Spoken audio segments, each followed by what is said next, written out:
Baik, selamat pagi. Pagi hari ini saya akan membicarakan tentang FB Entrepreneur. Sebelumnya Bapak perkenalkan, nama saya Nyoman Winia.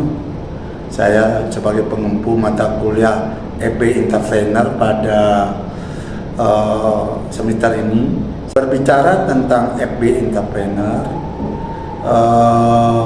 itu sebetulnya kita akan melihat daripada manajemen itu sendiri, entrepreneur itu sendiri, FB departemen baru akan mengarah kepada entrepreneurship. Sekaligus Bapak membicarakan tentang FB entrepreneur itu sebetulnya di manajemen sudah akan diarahkan. Apa itu manajemen? Di dalam fungsi manajemen, termasuk di dalamnya unsur manajemen, itu akan berkolaborasi di dalam perkuliahan untuk mencapai entrepreneurship itu. Nah, pertama kita mulai dari belajar tentang manajemen. Setelah kita tahu tentang manajemen, apa itu manajemen secara definisi, secara keseluruhan manajemen. Biasanya kalau kita lihat secara universal, manajemen itu fungsinya adalah planning, organizing, accounting, controlling. Namun dalam pelaksanaan di industri sering terjadi ada pergeseran. Itu akan dipergunakan PDCA, Plan, Do, Check, Action. Karena di industri itu tidak mau berlarut-larut kalau ada masalah.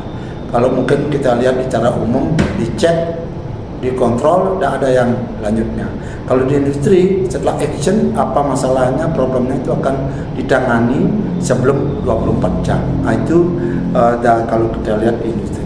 Nah, kalau di dalam pelaksanaannya, plan, do, check, action itu sangat bagus sekali. Kenapa? Bila ada suatu permasalahan, problem, akan dipecahkan dengan metode fishbone. Kan udah tahu fishbone ya, tulang rusuk, tulang ikan. Metode itu akan memecahkan dari yang masalah itu sekecil-kecilnya sehingga ketemu apa penyebab masalah itu.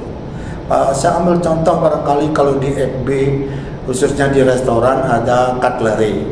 Dari cutlery kan banyak, ada inner spoon, soup spoon. Tapi yang biasanya yang sering hilang itu, yang dari masalah itu adalah teaspoon. Mungkin barangnya kecil, cepat hilang, atau mungkin tamu koleksi, atau tamu mungkin makan obat ya keep gitu. Atau pada saat operation restoran, karena barangnya kecil itu mungkin terselip di garbage atau di cupboard atau tempat yang lain. Artinya apa? Kecil itu indah, kecil itu sering hilang, kecil itu mudah dibawa. Nah, oleh karena itu perlu adanya TQC. Barangkali sudah mengetahui TQC, Total Quality Control. Dalam Total Quality Control itu akan jelas sekali PDCA itu akan diperlukan. Plan, Do, Check, Action. Sampai sejauh jauh, sekecil apapun kita bisa melihat untuk permasalahan itu.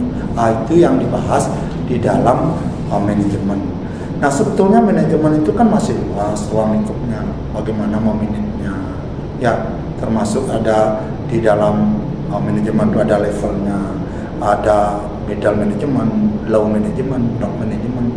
Nah, kalau kita bicara di restoran itu low management kan staff, ya waiter. Kalau middle management itu termasuk restoran manager. Kalau top management GM. Artinya kita tahu tentang memanage suatu.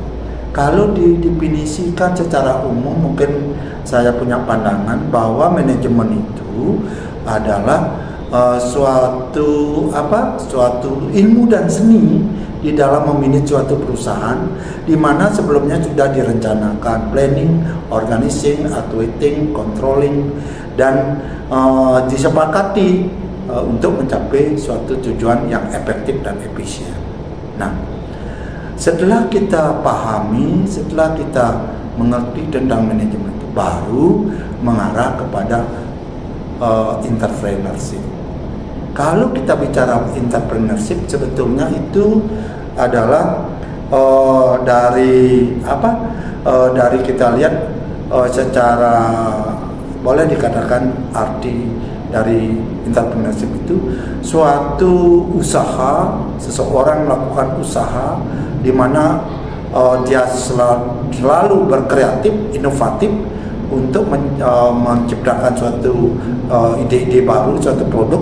Namun karena banyak tantangan, dia membuat suatu produk ide baru itu karena banyak tantangan atau dalam kehidupannya sulit untuk mencapai, untuk kompetitornya masih banyak. Untuk itu dia menciptakan sesuatu dengan ide-ide inovasi baru, dengan kreatif yang memang notabene-nya mereka belum siap itu apakah berhasil atau tidak, itu masih belum ada kepastian. Tapi mereka sudah punya niat bahwa itu akan berhasil, itu akan sukses karena sebelumnya dia belajar dengan orang-orang sukses. Nah itu kalau kita ambil dari entrepreneurship. Sebetulnya entrepreneurship itu kalau kita lihat dalam dunia kerja itu sangat diperlukan. Kalau dia punya di restoran itu sampai dengan adanya ide baru, dengan layout yang baru, setup yang baru. Kalau di kitchen barangkali bisa membuat plating yang baru dan beberapa aktivitasnya. Nah itu kalau kita lihat, kalau sudah kita tahu tentang manajemen, tahu tentang entrepreneurship, udah kita pahami, ya lalu mengarah ke FB department. Di dalam FB department ruang lingkupnya ada restoran, ada room service, ada banquet, ada bar, ya, ditunjang oleh entertainment sebagai kolaborasi di dalam. Bagaimana restoran kalau tidak ada musiknya, kan gersang. Bagaimana kalau banquet tidak ada pertunjukannya, kan tidak bagus juga. Ya artinya di banquet itu paling tidak ada pertunjukan, ada dance. Nah demikian kalau secara garis besarnya. Kalau kita lihat di restoran apa sebagai entrepreneurship-nya, kalau kita lihat di kitchen apa entrepreneurship-nya. Kan tadi kita bicara entrepreneurship itu adalah suatu gagasan ide. Kalau di kitchen kita lihat ada pastry and bakery, itu sangat relevan. Bisa kita menciptakan pastry cake, croissant, ide-ide baru. Jadi inovasi baru itu muncul di kreatif pastry and bakery itu bisa. Di kitchen gardemancy itu bisa menciptakan salad, green salad, mixed salad. Nah kalau di restoran apa? Bisa table manner, bisa diciptakan table manner. Orang bisa berkreatif dengan grup yang pesan untuk table manner. Nah, di sini ada kolaborasi antara makanan, minuman dan setup table. Di sini akan kelihatan orang bagaimana tata cara makan. Table manner itu tata cara makan secara eksklusif. Nah itu sebetulnya kalau kita lihat entrepreneurship masih bisa dikembangkan. Kalau di room service apa bisa dikembangkan? Masih banyak. Ada lunch box, ada breakfast box gitu. Bila kamu berpergian tour and travel, dia pasti memerlukan ada suatu box itu. Jadi lunch box itu sangat tepat. Apakah itu steak, apa itu dia chicken Maryland atau chicken basket, itu sering dipakai untuk lunch box. Nah, kalau di bar ya pasti banyak sekali. Kalau bar minuman alkohol, non alkohol, mocktail masih bisa diciptakan inovasi. Itu yang akan dijual di Teva, di Chip Factory yang pada akhirnya nanti. Nah, saya bicara lagi tentang banquet. Kalau kita bicara banquet itu pada event-event tertentu itu banyak sekali bisa diciptakan, termasuk layoutnya, termasuk buffetnya, termasuk event, termasuk tambahan-tambahan kolaborasi daripada dance, itu banyak sekali di banquet. Nah sebenarnya banquet itu kalau kita lihat di dalam finansial atau income itu sebetulnya banquet adalah good market income. Kenapa dibilang good market income? Karena di paket itu udah pasti kalau dia pesan satu paket banquet itu buffet itu udah cat $26 US ya, American. Itu artinya apa? Sudah pasti harganya $26. Kalau dirupiahkan kan kurang lebih sekitar 390-an plus tax and service. Begitu juga nanti penjualan, ada di bar ada wine, ada champagne, itu akan menambah sekali di dalam teknik di dalam apa namanya untuk paket itu. Sebetulnya paket itu tempatnya bisa pindah-pindah. Itu yang menyebabkan tamu itu tak bosan untuk tinggal di hotel. Dalam seminggu dia tinggal di hotel bisa ada functionnya, ada di open stage, ada di paket hall, ada di swimming pool, at the garden, ada di beach. Ya. Jadi kalau dalam lingkungan hotel itu disebut dengan banquet. Kalau di luar dari hotel itu ada catering. Sehingga ada kalau banquet mengadakan catering, maaf, hotel mengadakan suatu catering itu di luar hotel, apakah di Kintamani catering apa Bedugul atau di kapal di atas kapal pesiar itu Matahari catering.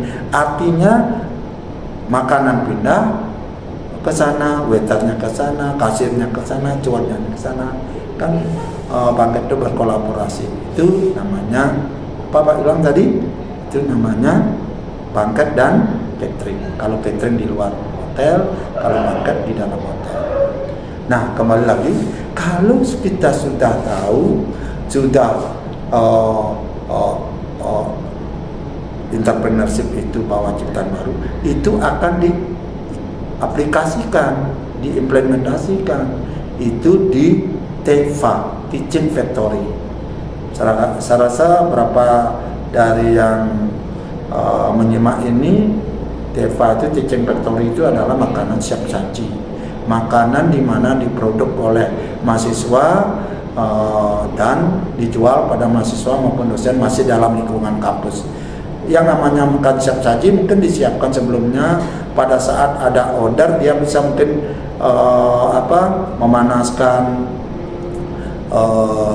fried rice, memanaskan barangkali fried chicken itu bisa, atau mungkin mendinginkan beberapa minuman yang alami. Nah, itu di dalam TEPA itu sendiri. Nah, untuk mata kuliah entrepreneurship ini jauh-jauh sebelumnya kita sudah memberikan suatu tugas, suatu referensi. Biasanya mereka ada observasi. Observasi itu bagi perusahaan yang berhasil, restoran yang berhasil, progresif, atau perusahaan yang masih mengalami kemunduran atau stagnan. Nah, itu dilihat sebelumnya. Begitu juga tugas-tugas yang lain. Mereka sudah diajarkan untuk digital marketingnya, cost price-nya, revenue-nya, hitung-hitungan itu, supaya di dalam membuat produk sampel awalnya adalah test food-nya itu, dia akan merancang 2 porsi atau 3 porsi untuk awalnya. Berapa cost price-nya, berapa upselling-nya nanti, itu akan itu. Nanti setelah itu dibuat baru akan mengarah ke TEPA, itu dikerjakan secara kelompok. Nah, itu secara keseluruhan secara poin-poin yang dapat Pak sampaikan di mata kuliah operasional data hidangan bar. Semoga apa yang Pak sampaikan bermanfaat untuk kuliah-kuliah berikutnya. Terima kasih. Selamat siang.